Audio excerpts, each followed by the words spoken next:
भारतीय जनता पक्षाची विदर्भ विभागीय बैठक सेवाग्राम मार्गावरील चरखागृह येथे आज पार पडली। या बैठकीच्या अनुषंगाने जय्यत तयारी करण्यात आली होती। बैठकीत मुख्यमंत्री देवेंद्र फडणवीस, भाजप प्रदेश अध्यक्ष रवींद्र चव्हाण, महसूल मंत्री चंद्रशेखर बावनकुळे, सुधीर मुनगंटीवार, मंत्री अशोक उईके, मंत्री आकाश फुंडकर, मंत्री पंकज भोयर, विदर्भ संघटन मंत्री डॉ उपेंद्र कोठेकर यांच्यासह प्रदेश पदाधिकारी, खासदार, आमदार, माजी खासदार, माजी आमदार, सर्व भाजपाच्या संघटनात्मकदृष्ट्या 19 जिल्ह्यातील जिल्हा अध्यक्ष, माजी जिल्हाध्यक्ष, जिल्हा महामंत्री, विदर्भातील मंडळ अध्यक्ष व स्थानिक स्वराज्य संस्थेच्या निवडणुकीसाठी तयार करण्यात आलेली समितीसह 750 पदाधिकारी बैठकीत उपस्थित होते। स्थानिक स्वराज्य संस्थांच्या निवडणुकीनिमित्ताने वर्धेत भाजपाची ही विदर्भ बैठक पार पडली असून भाजपा कार्यकर्त्यांनी जोमाने कार्य करण्याचे आवाहन मुख्यमंत्री देवेंद्र फडणवीस यांनी केले। जय भवानी, जय शिवाजी, जय भवानी, जय शिवाजी, जय जय जय जय शिवाजी, जय जय जय जय जय भवानी। हिंदवी स्वराज्याचे संस्थापक छत्रपती शिवरायांना मानाचा मुजरा करतो। भारतीय राज्यघटनेचे शिल्पकार, विदर्भ विभागाच्या बैठकीमध्ये मंचावर उपस्थित असलेले मंत्रिमंडळातील माझे सहकारी श्री अशोक उईके, श्री आकाशजी फुंडकर, श्री पंकजजी भोयर, सन्माननीय उपेंद्रजी कोठेकर, हंसराज भैया अहिर, पदाधिकारी आणि समोर बसलेले सर्व सन्माननीय पदाधिकारी, कार्यकर्ता, भगिनी आणि बंधूंनो, आज आपल्या विदर्भ विभागाची ही बैठक या ठिकाणी आपण निमंत्रित केली आणि विशेषतः संस्थांच्या संदर्भात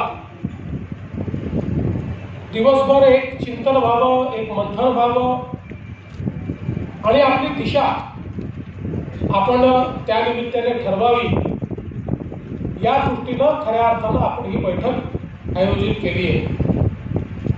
आणि पहिल्यांदा तर मला पुन्हा एकदा आपल्या सर्वांच्या आपलं अभिनंदनही करायचं आहे की आपण सर्वांनी अतिशय मेहनत करून विदर्भामध्ये एक अभूतपूर्व अशा प्रकारचा निर्णय किंवा निकाल या ठिकाणी प्राप्त केला आणि पुन्हा एकदा विदर्भ हा भारतीय जनता पार्टी आणि महायुतीच्याच पाठीशी आहे हे तुम्ही सगळ्यांनी दाखवून दिलं। त्याबद्दल तुमच्या सर्वांचे मनापासून आभार मानतो, तुमचं अभिनंदन करतो। खरं म्हणजे काही जागा आपण अतिशय कमी मतांनी हरलो, अन्यथा यावेळी एक नवीन रेकॉर्ड आपण विदर्भात तयार करू शकलो असतो। पण जे काही मिळालेलं मतदान आहे यामुळे मी स्वतः आनंदी पण आहे, समाधानी पण आहे। एकूणच महाराष्ट्रामध्ये आपण बघितलं की सगळे रेकॉर्ड या 2024च्या विधानसभेच्या निवडणुकीमध्ये आपण तोडले। यापूर्वी आपला जो सर्वाधिक स्कोर होता, हायएस्ट स्कोर होता, तो आदरणीय मोदीजींच्या नेतृत्वामध्ये जेव्हा आपण 2014च्या निवडणुकीमध्ये विधानसभेत स्वतःच्या भरोशावर कुठली